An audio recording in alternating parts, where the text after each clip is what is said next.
welcome back to the course on curriculum studies in physics. And you are also welcome to the final session of Unit 1. And in this final session, we'll be looking at the relationship between curriculum and instruction. My name is Patrick Eje. At the end of this session, you should be able to define teaching and explain the relationship between curriculum and teaching. Now, what is teaching? Now, teaching is the activity that translates curriculum goals and objectives into experiences that students acquire during their interaction with the teacher. So, that activity that will ensure that learners acquire learning experience is what is termed as teaching. But the question is, do learners really acquire all the learning experiences? Let's think about this.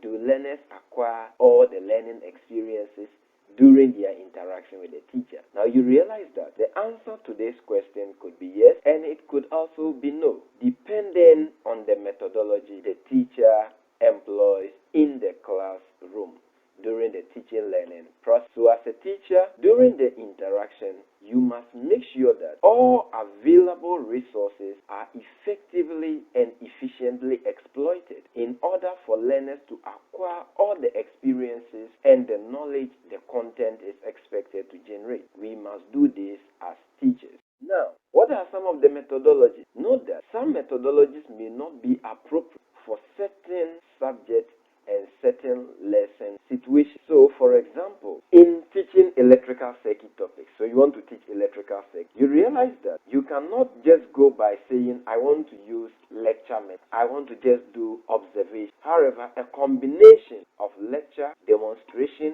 observation, and experimentation could help learners to acquire all the learning experiences. Now let's look at lesson implementation. Now, we made mention that there is no teaching methodology that on its own makes students learn. There is no teaching methodology so that we can say that for demonstration it will help learners to learn. No, there is no single methodology. However, we saw that a combination of them, of the methodologies, can help learners to acquire the learning experience. So methodologies are only the approach that teachers use to capture student attention and motivate them to learn the information that is being provided. According to Beach and Reinhardt, 1980, the teaching from which students learn most. Now, students learn most is underlined here. The teaching from which students learn most is the one in which you as a teacher, you do the following. The first thing is that you must provide opportunity for students to actively and successfully participate in the lesson. Provide opportunities for students to participate actively and successfully. Now, when you go to the classroom and you make your students see you as a repository of all knowledge, the class becomes boring. And when this happens, learning does not occur. Secondly, you must evaluate and provide feedback on students' progress during instruction. So in the course of teaching, you pose questions, students respond to the questions. You must provide feedback to them as to whether they were right or wrong. But know that in the classroom, there is nothing like a right or wrong answer. So you as a teacher must find a good way to provide positive and negative feedback to learners to help them know how well they are progressing during the teaching learning process. You must also organize the materials and students. The materials must be organized. Sometimes you go to the classroom and you, the teacher, you don't even know where you are starting from. The moment the student gets to know that sir or madam is already confused, know that that day no learning is going to take place. And also you must maximize the time for teaching. You realize there are some teachers, for a 1-hour lesson, they go to class 20 minutes after the time and leave 50 minutes before the time. When we do that, you realize that students will not enjoy your lesson and normally they do not learn. Manage students' behavior. So in the classroom, you must also manage students' behaviors that are likely to interrupt lessons. You as a teacher, you must try to manage these behaviors. And also, you must teach for cognitive, affective, and or psychomotor learning. So anytime you are teaching, your teaching must cater for all these domains of learning. And then you must use effective communication skills. Effective communication skills. When the teacher does the following, according to these authorities, students are able to learn.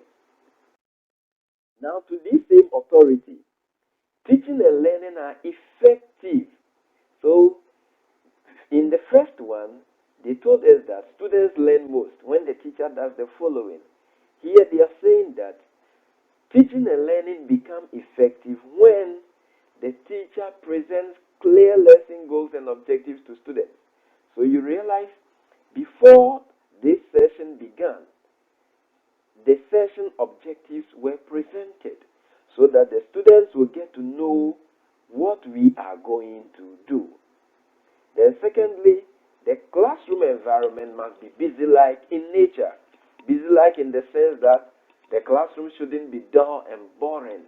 When the class becomes like this, teaching and learning does not become effective. Also, the subject matter being taught must be effectively covered. So, and for you as a teacher to effectively cover the lesson that is being taught, it means you must go through it and understand what you are going to teach. The teacher must be flexible in his or her teaching methods with resource materials in the classroom. So you must be flexible with the various methodologies you use. You should know when to use lecture method. You must know when to use demonstration, when to use observation, when do we go for experimentation. You must be flexible in using as well as the available resources that are in your care or in your custody. The teacher has vigor and energy is involved, and also involve all students. So when you, the teacher, you go to the classroom, you are very active. You realize that your students also become active and they get themselves involved in the lesson. The teacher must ask questions at different levels and adjust them appropriately as the lesson proceeds. Understand that in your classroom you have different types of learners, and so all the questions that you pose must suit these levels of students. If all your questions are always targeting the below average students, you realize that those above average will not pay attention in class. Then the teacher must also provide students with positive and negative feedback. The teacher is able to conduct the class without the lesson being interrupted. And also, the teacher allocates adequate time to cover the material being taught, yet remains flexible enough to allow for the unexpected. So that is why before you go to the class, you must prepare and plan before you enter the classroom. And the teacher must maintain a balance between the level of difficulty of the topic being taught and the pace of the lesson. Some topics are difficult. Some topics are more difficult than others. And so whenever you are teaching, you must look at the pace of the lesson, how you flow. You must take your time to ensure that students are really following what is being taught. Now, what are the conditions for successful lesson delivery? As a teacher, what conditions do you require? One, there must be conducive teaching and learning environment. Availability of appropriate resources, not just the resources. The resources may be there, but they may not be appropriate. So here we want appropriate resources. And support from supervisors. Once in a while, you as a teacher, for instance, you are the HOD, you can just visit or pass by and look at how a teacher who is in your department is teaching. When the teacher is done, you can provide feedback to the teacher. You did well here. I think you can do this. You can improve on this. All these things help in successful lesson delivery. And the teacher's personality. We must know that the teacher mostly we interact with the students in the classroom. And so our personality is able to, enhance a successful lesson delivery. And in our personality, these attributes must be developed. Cleanliness and smartness. You realize that some students, they are very bad. They look at the way teachers dress and they start comparing them. When we talk about being smart or being clean, it's not about maybe buying very expensive clothes, but always being neatly dressed so that your students can also emulate your way of dressing. You must be of good health. You realize that when you have good health, you go to the classroom, you are more active. And so the classroom becomes busy-like in nature. You must also be punctual. Punctuality is very essential for successful lesson delivery.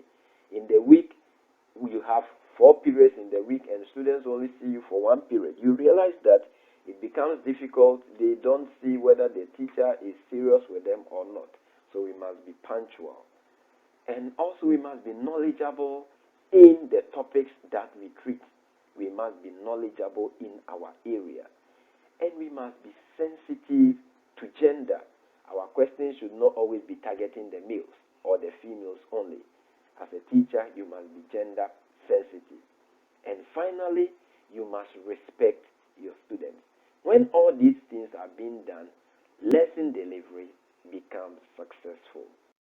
Students, we have looked at teaching and we saw that teaching translates curriculum goals and objectives into learning experiences acquired by learners. And we have also looked at appropriate methodologies that can be employed in the physics classroom.